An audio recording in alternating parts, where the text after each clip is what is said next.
Monsieur le Président, Monsieur le Ministre, mes chers collègues, mon collègue co-rapporteur et moi-même avons choisi cette année de consacrer le volet thématique de notre rapport aux Outre-mer. La gendarmerie nationale est notre première et parfois notre seule force de souveraineté dans ces territoires, où elle couvre 70% de la population et 99% de la superficie.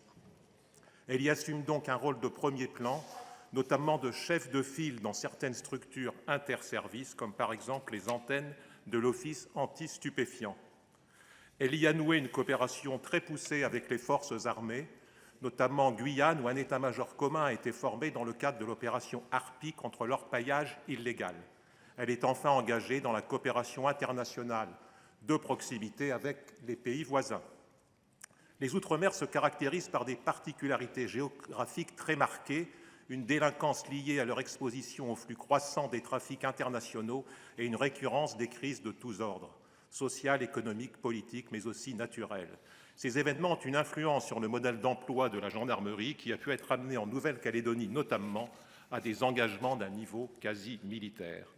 Ils expliquent aussi le poids particulièrement significatif des Outre-mer dans son action et son organisation.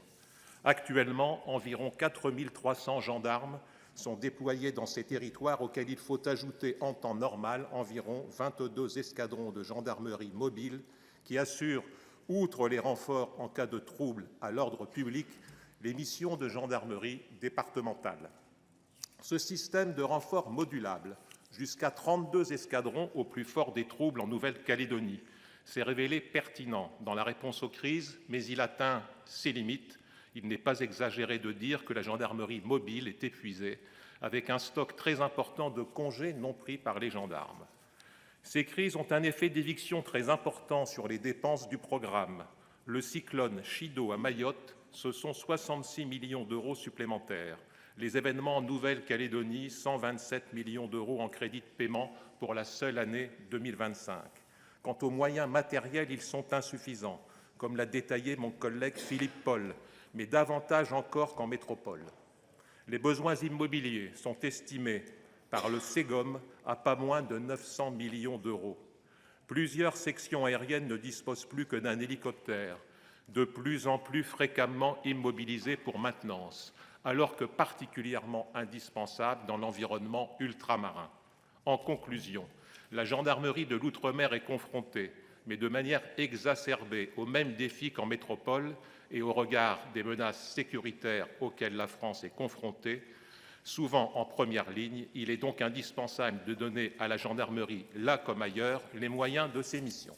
Monsieur le Président, Monsieur le Ministre, Mesdames et Messieurs les rapporteurs, mes chers collègues, nous examinons aujourd'hui la mission sécurité dont chacun mesure évidemment l'importance alors que dans l'Hexagone comme dans les Outre-mer, le besoin est fort de protection, de confiance et de présence des forces intérieures auxquelles je veux à mon tour rendre hommage ce matin.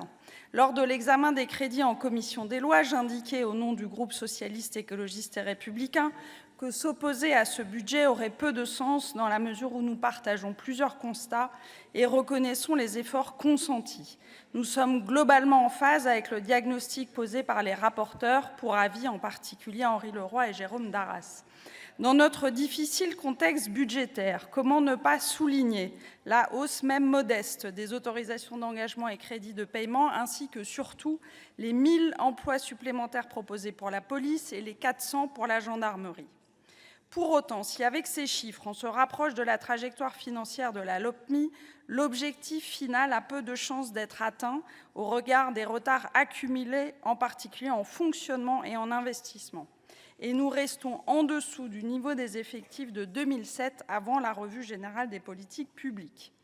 Or, les défis en matière de sécurité se sont multipliés en 20 ans. Les menaces terroristes, la cybercriminalité, le narcotrafic, qui s'ajoutent aux violences sexuelles et sexistes et malheureusement à toutes les violences du quotidien. Des effectifs supplémentaires seraient encore nécessaires pour mettre fin à la sous-dotation moyenne des compagnies et pour que nos forces de sécurité intérieure puissent répondre à l'intégralité des besoins remontant du terrain par les policiers et gendarmes eux-mêmes, par les élus locaux et par nos concitoyens, bien sûr. À cet égard, comme les rapporteurs, nous ne pouvons que regretter le contraste entre la dotation de la police et celle de la gendarmerie. Sur les moyens opérationnels comme sur les effectifs, les crédits de la gendarmerie sont au global en décalage, malgré le rattrapage tardif avec les 58 brigades dans le cadre du plan 239 brigades. Il est dommage de constater aussi, cela a été dit, que la dette grise continue de s'accumuler, conséquence d'un manque d'investissement dans les casernes et de la part croissante des loyers dans le budget immobilier depuis que les locations sont privilégiées sur la détention patrimoniale. Un changement d'orientation serait là souhaitable. Comme je l'ai dit, la question se pose des moyens de fonctionnement et d'investissement. Ils sont un enjeu important d'efficacité pour nos gendarmes et nos policiers, mais aussi un élément de l'attractivité et de la fidélisation dans ces métiers essentiels. Quand sont vieillissants ou inadaptés les voitures, les motos, les hélicoptères, les armes, les casernes, les bureaux, le matériel informatique ou les outils numériques, les conditions de travail en pâtissent forcément, de même que la manière dont on accueille les citoyens et les victimes. Dans cette mission budgétaire, des progrès sont donc possibles et espérés, y compris pour la police judiciaire. Indéniablement, un geste est fait et il était attendu depuis longtemps, réclamé y compris dans les récents rapports de nos collègues Jérôme Durain et Nadine Bellureau. Mais cet effort n'est pas suffisant pour résorber le stock énorme de procédures en souffrance, puisqu'il manquerait 2500 enquêteurs en France, d'après les représentants des personnels que nous avons auditionnés. Nous porterons donc des amendements pour aller plus loin sur la filière judiciaire, pour mieux mesurer, élucider et démanteler.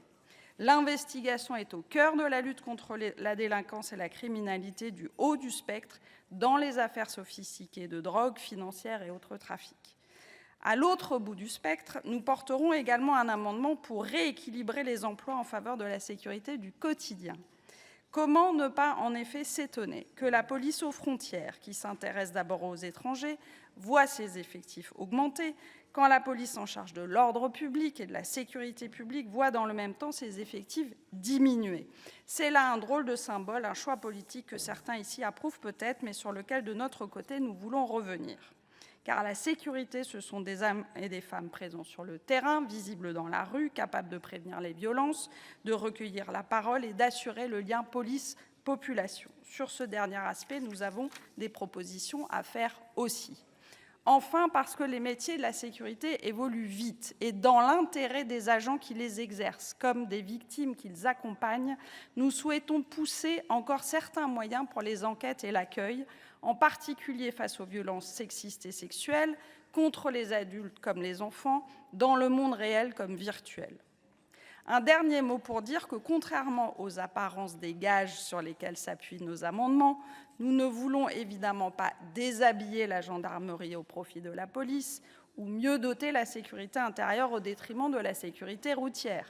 D'ailleurs, dans le droit fil des 20 postes supplémentaires d'inspecteurs de permis de conduire que notre groupe a fait voter samedi matin, nous vous suggérons davantage de formations associées à ces postes. Mes chers collègues, nous l'avons montré au moment de la LOPMI, puis récemment avec la proposition de loi narcotrafic, nous ne sommes ni dans le déni des réalités en matière de sécurité, ni dans le déni des efforts faits. Nous sommes dans l'exigence, parce que la sécurité est un droit fondamental, mais complexe à appréhender, qui implique des moyens, des indicateurs, de la transparence, de l'efficacité. Le vote du groupe socialiste, écologiste et républicain sur les crédits de cette mission budgétaire ne sera pas défavorable, mais il tiendra compte des évolutions encore possibles dans la discussion, notamment grâce à nos amendements. Je vous remercie. Madame la Présidente, Monsieur le Ministre, Messieurs les rapporteurs, chers collègues, tout d'abord, Monsieur le Ministre, tout mon soutien avec ce qui s'est passé à Lyon pour la Fête des Lumières obscurcie par un acte tout à fait inqualifiable. Et donc, soutien à la police de la République et à nos gendarmes. Mesdames et messieurs, mes chers collègues, le programme 161 Sécurité civile affiche une hausse de crédit que nul ne conteste, 882 millions d'euros. Mais derrière ces chiffres, une réalité s'impose. Nous finançons l'urgence, mais nous continuons peut-être, malheureusement, à ignorer l'avenir. Ce budget ne répond pas à la poussée historique des risques. 12 300 feux, 30 000 hectares brûlés en 2025, dont l'incendie le plus dévastateur depuis 1949, celui de l'Aude. Mais comment passer sous silence l'autre versant de la crise, les inondations, désormais premier risque naturel en France? Mes chers collègues, la simultanéité des crises a mis notre système à la limite de la rupture, comme l'a démontré l'été dernier, où plusieurs fronts majeurs ont dû être arbitrés, faute de capacité suffisante. Et pourtant, dans ce budget, la réponse demeure malheureusement fragmentaire. D'abord, l'investissement aérien. Oui, 2 nouveaux Canadair sont annoncés, mais ils arriveront au mieux en 2033. Nous avons aujourd'hui une flotte qui vieillit et qui ne parvient plus à atteindre ses propres objectifs de disponibilité, et nous ne pouvons plus construire une politique aérienne sur les délais industriels qui s'allongent et sur la location saisonnière comme variable d'ajustement. Deuxième angle mort, les SDIS. Comme colonne vertébrale de la sécurité civile, les départements financent 60% de leur fonctionnement. Ils sont aujourd'hui étranglés, suppression de la taxe d'habitation, chute des recettes, explosion des dépenses sociales. Notre système est à bout de souffle. Ce n'est pas moi qui le dis, c'est le Beauvau de la sécurité civile qui pointe un déficit d'anticipation stratégique et de gouvernance. Heureusement, nous avons augmenté la TSCA dans un vote qu'on peut qualifier d'historique dans cette haute assemblée. En tout cas, les SDIS ne pourront plus absorber longtemps l'augmentation constante de leur mission. Troisième alerte, le numérique. L'Agence du numérique de la sécurité civile dispose de 3 à 4 millions d'euros, comme quand ses besoins réels sont estimés à 10 fois plus. Résultat, externalisation coûteuse, retard, sous-dimensionnement humain. Enfin, la pression du secours à personne, qui représente 86% des interventions, est désormais insoutenable. La Fédération nationale des sapeurs-pompiers demande l'étude d'un vrai modèle contractuel avec les ARS. Monsieur le ministre, ce budget manque de souffle, de stratégie, de vérité. Nous proposerons des amendements clairs: renforcer les moyens opérationnels, bâtir une stratégie aérienne européenne, garantir un financement pérenne des SDIS et enfin reconnaître le rôle vital de nos sapeurs-pompiers. Sans cela, ce ne sont pas des crédits que nous risquons de perdre, c'est la protection des Français. Le sort réservé à ces amendements orientera notre vote définitif. Je vous remercie.